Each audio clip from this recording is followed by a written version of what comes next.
አይቴ ብሔራ ለጥበብ ሰላም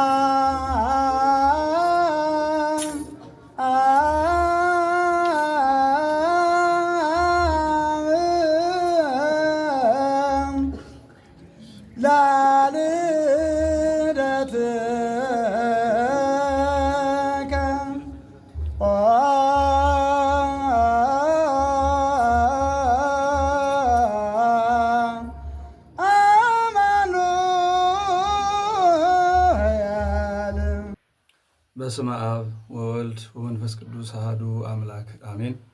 የተወደዳችሁ የእግዚአብሔር ቤተሰቦች እንኳን ለብርሃነ ልደቱ በሰላም አደረሳችሁ። አሜን። ለዚህ ዕለት ለዚህ ሰዓት ያደረሰን ልዑለ ባሕርይ መድኃኔዓለም ክርስቶስ ስሙ ዛሬም ዘወትርም የተመሰገነ ይሁን። ዛሬ እንግዲህ የዓለም ደስታ የተወጠነበት ዕለት ነው። ሊቃውንቱ በማኅሌት ዮም ፍስሐ ኮነ በእንተ ልደቱ ለክርስቶስ፣ ስለ ክርስቶስ መወለድ ዛሬ ፍጹም ደስታ ሆነ እያሉ የቅዱስ ያሬድን ዝማሬ እየዘመሩ እግዚአብሔርን አመስግነውታል። ዛሬ የዓለም የደስታ ቀን ነው። መልአኩ በሉቃስ ወንጌል ምዕራፍ 2 ቁጥር 10 ላይ እንደምናገኘው ለእረኞቹ እትፍርሁ ኖሎት እስመ ናሁ ዜንወክሙ ፍስሐ ዘይከውን ለክሙ ወለኩሉ ዓለም፣ ለእናንተም ለዓለሙ ሁሉ የሚሆን ደስታ እነግራችኋለሁና አትፍሩ ብሎ የቤተልሔምን እረኞች መልአኩ ያጽናናበት ያረጋጋበት የደስታ ዕለት ነው። ለክርስቲያኖች ዛሬ ፍጹም የደስታ ዕለት ነው። የእባቡን ራስ የሚቀጠቅጠው ዛሬ ተወልዷል። ድንግል ጸንሳለች ይባል የነበረው ዛሬ ድንግል ጸንሳ ወለደች ተብሎ ትንቢቱ ፍጻሜ ሆኖ ተነግሯል። በጨለማ ይኖር የነበረ ሕዝብ ዛሬ ብርሃን ወጥቶለታል። እውነተኛዋ የፀሐይ መውጫ ድንግል ማርያም እውነተኛውን ብርሃን ዛሬ አስገኝታለች። ከዳዊት ስር ትወጣለች የተባለችው በትር ዛሬ የዓለም መድኃኒት የሚሆነውን ፍሬ አስገኝታለች። ዓለም ዛሬ መድኃኒቱን ያገኘበት፣ ብርሃኑን ያገኘበት፣ የዘላለም ምግቡን ያገኘበት፣ ልብሱን ያገኘበት፣ ሕይወቱን ያገኘበት፣ መድኃኒቱን ያገኘበት የፈውስ የደስታ የብርሃን ዕለት ነው። እንዲህ ስለሆነ ሰውና መላእክት በአንድ ላይ ሆነው እግዚአብሔርን ያመሰግናሉ። የሀገራችን ሊቅም ቅዱስ ያሬድ ዮም አሐደ መሬት ወኮኑ መላእክት ወሰብ ከመ ይሰብሕዎ ለክርስቶስ በቃለ አሚን፣ ክርስቶስን በሃይማኖት ቋንቋ፣ በሃይማኖት ቃል፣ በሃይማኖት ድምፅ አንድ ሁነው ያመሰግኑ ዘንድ ዛሬ ሰውና መላእክት አንድ መንጋ ሆኑ ይላል። ከዚያ በፊት አዳም ዕፀ በለስን በበላ ጊዜ ከእግዚአብሔር በወጣ ጊዜ የእግዚአብሔር የሆኑት ሁሉ ተጣልተውት ነበር። እግዚአብሔርን ቢያሳዝን የእግዚአብሔር የሆኑት ሁሉ እንስሳቱ፣ አራዊቱ፣ መላእክቱ፣ ምድር ሁሉ ኃይሏን የማትሰጠው ሁና አዳም ከፍጥረት የተለየ ከእግዚአብሔር ብቻ አልነበረም አዳም የተጣላው የእግዚአብሔር ከሆኑ ፍጡራን ሁሉ ጋር ተጣልቶ ስለነበር ዛሬ ግን አዳም ከፈጣሪው ጋር የሚታረቅበት ጊዜ ሲጀምር አዝማደ መለኮት መላእክት ከደቂቀ አዳም ጋር በአንድ ሆነው ቤተልሔም ስብሐት ለእግዚአብሔር በሰማያት ወሰላም በምድር ስምረቱ ለሰብ፣ አምላክ ለሆነ ለሥጋ ከአብ ከመንፈስ ቅዱስ ጋር ምስጋና ተገባው፣ ለሰውም እርቅ ተወጠነ፣ ግዛኑ መንፈስ ቅዱስ ይሰጠው እያሉ ያመሰገኑበት ቀን ነው። እኛም ክርስቲያኖች ዛሬ በየትኛውም ዓለም የምንገኝ ኦርቶዶክሳውያን በሙሉ ይህንን የመላእክትን ምስጋና የኖሎትን ምስጋና አድርገን የኖሎትን የመላእክትን አንደበት አድርገን ፈጣሪያችን እናመሰግናለን። ያደረገልን ውለታ እናስባለን። ልደቱን ባሰብን ጊዜ ለእኛ ያደረገውን ቸርነት ፍጹም ቸርነቱን ያየንበት ነው። ምክንያቱም የእኛ ጌታ የተወለደው መጥቶ በፍጹም ትሕትና በበረት ነው።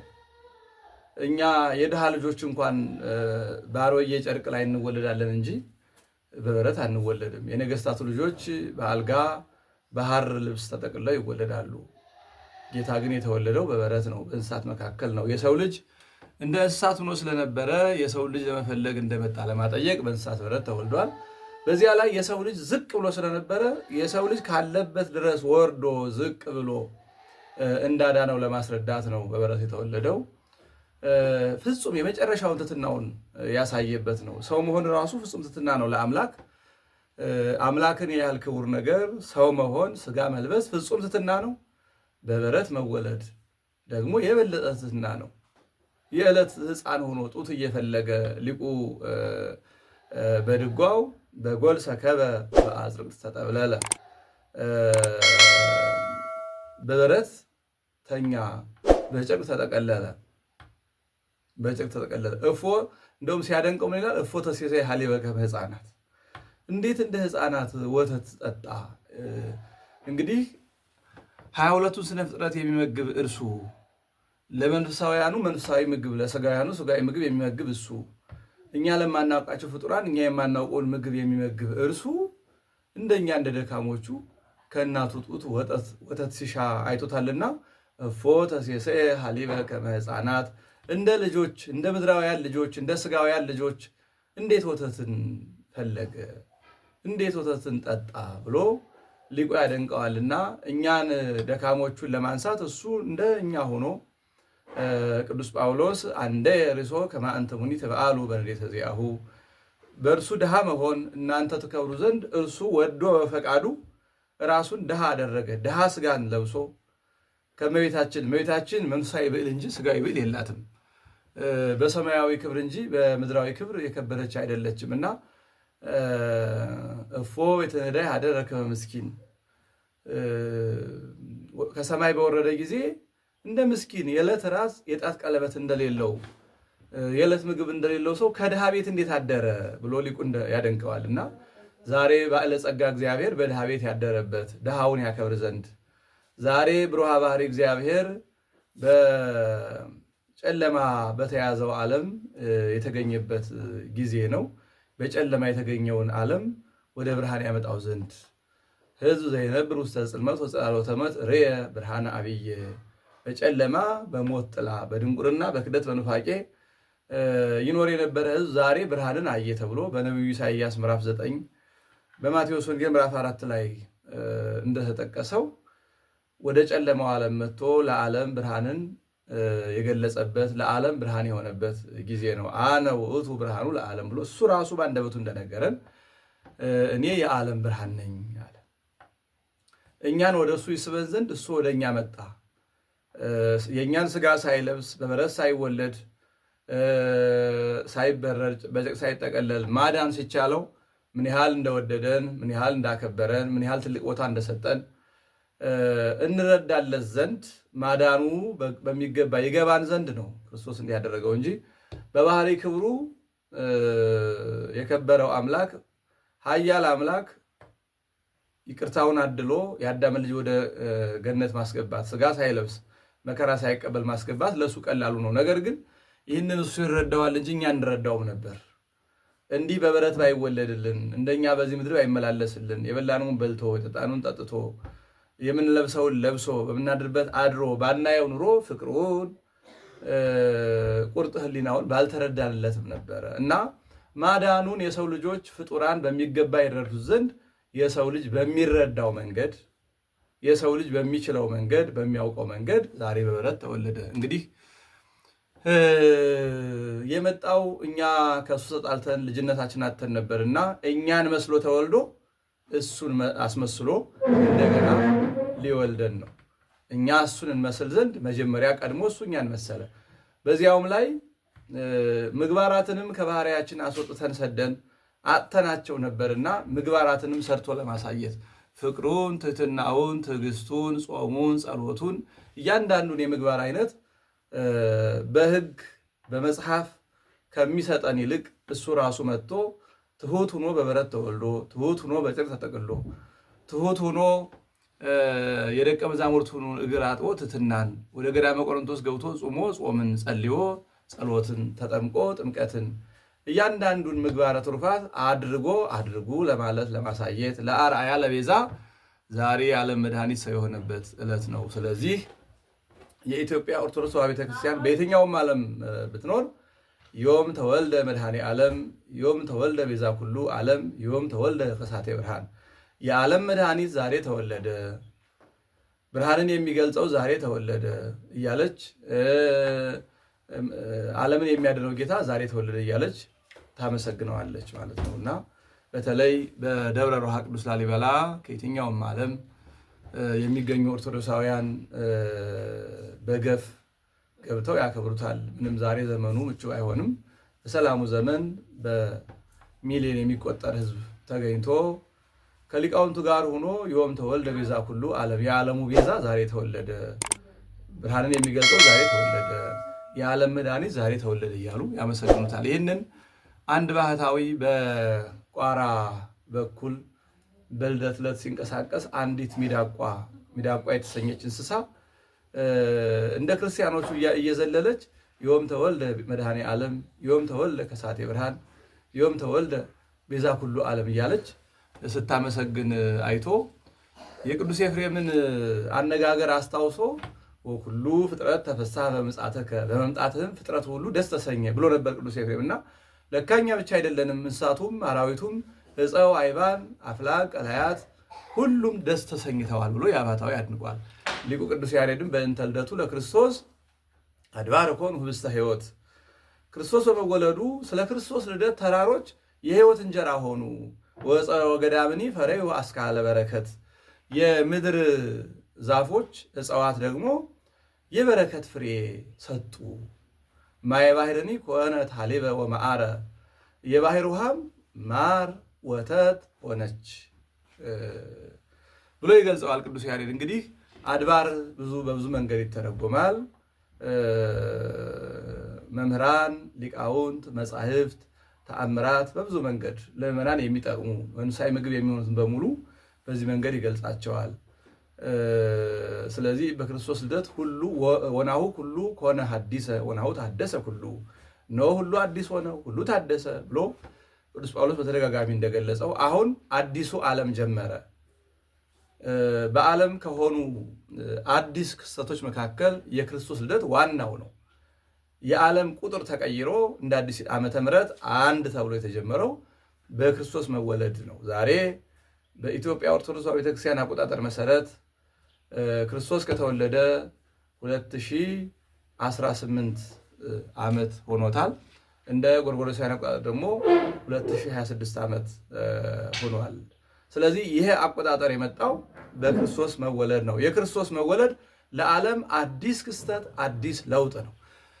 የሰው ልጅ የእግዚአብሔር ልጅ ለመሆን የቻለበት ሰውና እግዚአብሔር፣ ሰውና መላእክት፣ ሕዝብና አሕዛብ፣ ነፍስና ሥጋ የተዋህዱበት ሰውና መላእክት አንድ ሆነው የዘመሩበት ዕለት ነው። ስለዚህ በዚህ ዕለት ክርስቲያኖች መንፈሳዊ ደስታ እያደረግን ማሳለፍ ያስፈልጋል።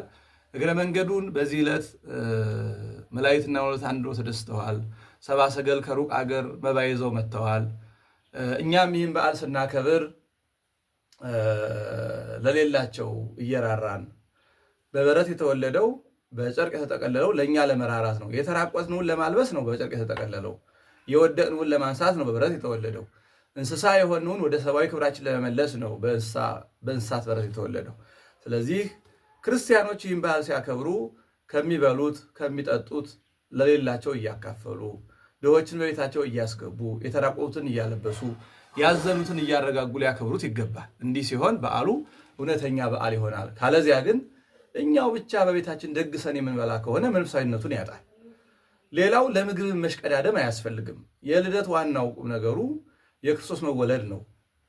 የዓለም መዳን ነው። የመድኃኒቱ መገኘት፣ ያቺ የመድኃኒት እንጨት ከቤተ ዳዊት የበቀለችው መድኃኒት እንጨት ፍሬ አፍርታ መገኘቷ፣ ያቺ እውነተኛዋ ምስራቅ እውነተኛውን ፀሐይ ማስገኘቷ ነው ትልቁ ነገር እንጂ የሚበላው የሚጠጣው የሚለበሰው ምንጣፉ ውዝዋዙ አይደለምና ትልቁን ትኩረታችን እዚያ ላይ ማድረግ በጣም መልካም ነው። ልጆቻችንንም ወደዛ ትኩረት እንዲያደርጉ ሚዲያዎችም ስለ ሽንኩርት፣ ስለ ስጋ፣ ስለ በሬ ዋጋ፣ ስለ ዶሮ፣ ስለ እንቁላል፣ ስለ ወጥ ከማውራት ይልቅ በዚህ ዕለት ስለ ድህነተ ዓለም፣ ስለ ዓለም ለውጥ፣ ስለ ክርስቶስ ልደት አስፍቶ አብዝቶ መናገር ይገባል። ይህ ዕለት የዓለም የደስታ ዕለት ነው። ተራ ሰው ሳይሆን መልአኩ መጥቶ ለዓለም ሁሉ የሚሆን ደስታ እነሆ የምስራች እነግራችኋለሁ ብሎ ዛሬ የምስራች የተነገረበት ቀን ነውና ይህንን የምስራች ተቀብለን በደስታ አክብረን በተለይም ደግሞ ስጋውን ደሙን ተቀብለን የተራቡትን አብልተን የተጠሙትን አጠጥተን ያዘኑትን ደስ አሰኝተን በሰማያዊ ደስታ በጋራ ደስ እንድንሰኝ መድኃኔዓለም ክርስቶስ ይፍቀድልን። ለሁላችንም የኦርቶዶክሳውያን በሙሉ መልካም የልደት በዓል እንዲሆን በመስተዋት ሚዲያ ስም እመኛለሁ። የዛሬ ዓመት በሰላም ያድርሰን፣ ይቆየን።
ድንግል